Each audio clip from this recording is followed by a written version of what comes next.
Diciembre de 1969. El eco de Woodstock. Todavía resonaba, ¿no? La promesa de paz y amor flotando en el aire. Y entonces, Altamont.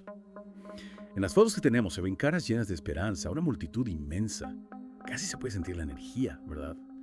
Pero hay algo más ahí. Algo. No sé, una sombra que se cierne sobre todo. Sí, sí, totalmente. Lo que se planeó como un Woodstock del Oeste, un festival gratuito organizado por los Rolling Stones, Ajá. se convirtió en un punto de inflexión en la historia del rock and roll, y no por las razones que se esperaban. En tus notas mencionas la palabra desilusión. ¿A qué te refieres exactamente? A la desilusión del movimiento hippie. En parte, sí, pero también a la desilusión de una generación. Una generación que depositó su fe en la música como motor de cambio social. Altamont demostró que la música por sí sola no podía conjurar la paz ni el amor. Es curioso, porque en los artículos que compartiste se habla mucho de la improvisación, ¿no? De la improvisación que rodeó a Altamont. ¿Crees que esa falta de planificación fue la semilla del caos? Sin duda. La planificación fue, desastrosa. El concierto iba a ser en el Golden Gate Park de San Francisco. Sí. Pero a última hora, por problemas de permisos, lo trasladaron al Altamont Raceway. Imagínate, un circuito de carreras. Un lugar, completamente inadecuado para un evento de esa magnitud. Exacto. Sin apenas instalaciones, Bueno. un escenario precario. Y para colmo, una afluencia, masiva. Esperaban unas 100,000 personas, pero llegaron, más de 300,000. ¿Te imaginas la presión? El descontrol. Que se puede palpar, ¿no? En las crónicas de la época. Ya. Un ambiente cargado de tensión, una sensación de que algo podía salir mal en cualquier momento. Y entonces, la decisión. La decisión fatídica, contratar a Los Ángeles del Infierno como seguridad. ¿Qué te parece esa elección? Teniendo en cuenta lo que has leído sobre ellos. Sorprendente, por decirlo menos. En los artículos que he visto se menciona que fueron los Grateful Dead quienes los recomendaron. Sí. Es extraño, ¿no? Los Dead, abanderados de la paz y el amor, recomendando a un grupo de moteros con fama de violentos. Hay diferentes versiones sobre lo sucedido. Algunos ángeles del infierno afirman que hubo un acuerdo, que ayudarían a mantener el orden a cambio de cerveza. Sam Cutler, el manager de gira de los Stones, siempre lo negó. $500 en cerveza, según algunas fuentes. ¿Te parece un precio justo por la seguridad de un festival de esa magnitud? Ironías aparte, la presencia de los ángeles del infierno, lejos de calmar los ánimos, inflamó la tensión. Ya desde el principio hubo incidentes violentos, usaban sus motos para controlar a la multitud, agrediendo a los asistentes. Incluso algunos músicos fueron víctimas de su brutalidad. En tus notas subrayaste el incidente con Marty Balin de Jefferson Airplane. Sí. ¿Por qué te llamó la atención? Porque es un ejemplo claro de la escalada de violencia que se vivió ese día. Balin fue noqueado en pleno escenario por un ángel del infierno, simplemente por intentar mediar en una pelea. Ese fue uno de los detonantes para que los Grateful Dead, que iban a tocar después, decidieran cancelar su actuación. La situación se les estaba yendo de las manos. Y así llegamos al punto más oscuro de Altamont, la tragedia que eclipsó por completo el festival, la muerte de Meredith Hunter. En tus fuentes hay un artículo, ¿no?, que analiza en profundidad su historia. ¿Qué te ha llamado la atención de él? La verdad es que me ha impactado mucho su historia. Un joven afroamericano de 18 años que acude a un concierto con la ilusión de disfrutar de la música, de formar parte de un momento histórico. Y su destino se trunca de una forma tan brutal. Exacto. Lo que sabemos, gracias a las escalofriantes imágenes de Gimme Shelter, es que Meredith tuvo un altercado con los ángeles del infierno cerca del escenario. En el documental se ve cómo forcejea con ellos. Incluso llega a mostrar un revólver. Sí, ¿crees que actúa en defensa propia? Como argumentó Alan Passaro en el juicio. Es difícil saberlo con certeza. Las imágenes son confusas. La tensión del momento es palpable. Pero lo que sí es innegable es que Meredith Hunter se convirtió en un símbolo, en la víctima de un festival que prometía paz y acabó en tragedia. 5 puñaladas, para ser exactos.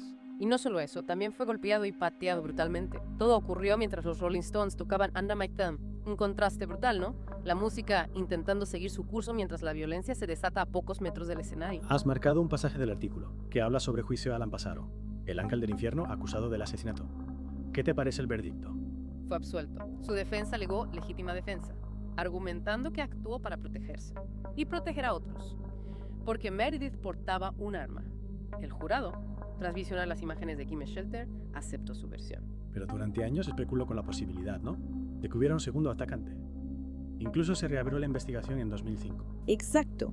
Las dudas sobre la culpabilidad de Passaro persistieron, alimentadas por los testimonios contradictorios y la falta de claridad en las imágenes del documental. Sin embargo, la investigación no llegó a ninguna conclusión definitiva. El caso de Meredith Hunter sigue siendo una herida abierta, un recordatorio de la violencia que empañó Altamont.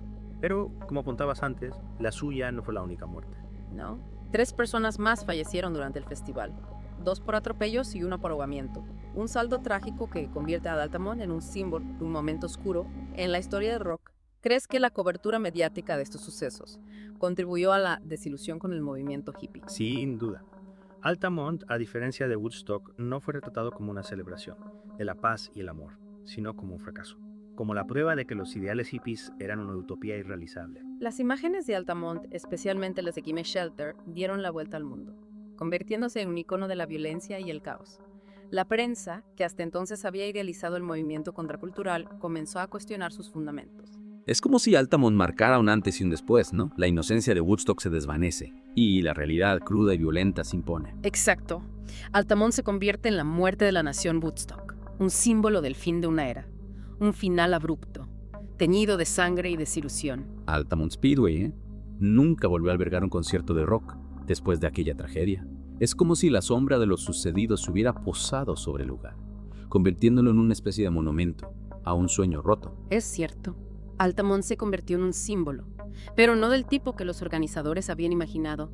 En lugar de ser un Woodstock del oeste, un canto a la paz y al amor, se transformó en una advertencia, en un recordatorio de que la utopía, bueno, puede ser efímera, y que las consecuencias de la ingenuidad pueden ser devastadoras. En tus notas planteas una pregunta muy interesante. ¿Fue Altamont una consecuencia inevitable de la ingenuidad del movimiento hippie, o simplemente un cúmulo de malas decisiones y circunstancias desafortunadas? ¿Qué opinas tú, después de haber revisado todas estas fuentes? Es una pregunta compleja, que ha generado debate durante décadas. Es cierto que el movimiento hippie, con su idealismo y su rechazo a las estructuras de poder, podía ser vulnerable a la manipulación y a la violencia. Pero también es cierto que en Altamont se cometieron errores garrafales, desde la elección del lugar hasta la contratación de los ángeles del infierno como seguridad. Es como si Altamont condensara todas las contradicciones de la época, ¿no? La ilusión de una generación. Que creía en el poder de la música para cambiar el mundo, chocando con la cruda realidad de la violencia, el caos y la desilusión. Exacto. Altamont nos recuerda que ningún movimiento social, por muy noble que sea su causa, está exento de contradicciones y de peligros. La búsqueda de la paz y el amor no es un camino fácil, y a veces, como en Altamont, el precio a pagar puede ser muy alto.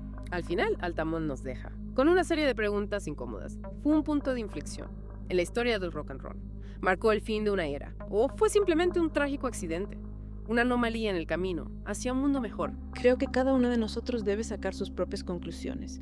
Lo que sí es innegable es que Altamont nos obliga a reflexionar sobre la fragilidad de los sueños, sobre la importancia de responsabilidad individual y colectiva, y sobre la necesidad de estar siempre alerta, incluso en los momentos de mayor euforia, para evitar que la historia se repita. Y para quienes quieran profundizar en esta historia, Gimme Shelter es una visita obligada, un documental que a pesar del tiempo transcurrido sigue siendo un testimonio impactante de lo sucedido aquel fatídico 6 de diciembre de 1969, una ventana a un pasado que, aunque doloroso, nos ayuda a comprender mejor nuestro presente. Y quizás a construir un futuro, donde la música sea siempre un símbolo de unión y esperanza, y no un eco de tragedia y desilusión.